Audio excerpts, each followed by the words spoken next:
vlogs of மலர். இன்னைக்கு நம்ம banana டுக் பண்ண போறோம். பனானா டுக் வந்து வாழைக்காய் வச்சுட்டு பண்ண போறோம். நம்ம ஊர்ல சிப்ஸ் பண்ணுவோம்ல, அதே மாதிரி வாழைக்காய ஸ்டீம் பண்ணி பண்ண போறோம். வாங்க பார்க்கலாம்.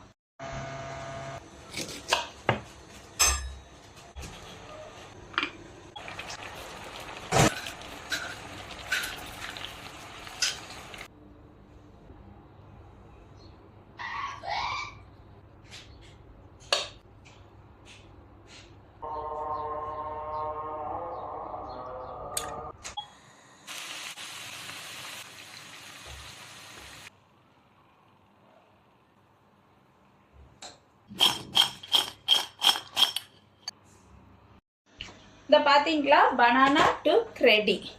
இந்த மாதிரி தான் பனானா டுக் பண்றது. அதை வந்து வேக வச்சுட்டு வாழைக்காய் வச்சுட்டு நம்ம பண்றோம். நம்ம ஊர்ல சிப்ஸ் பண்றோம். அதே மாதிரி இது பனானா டுக்குன்னு இதுக்கு பேரு.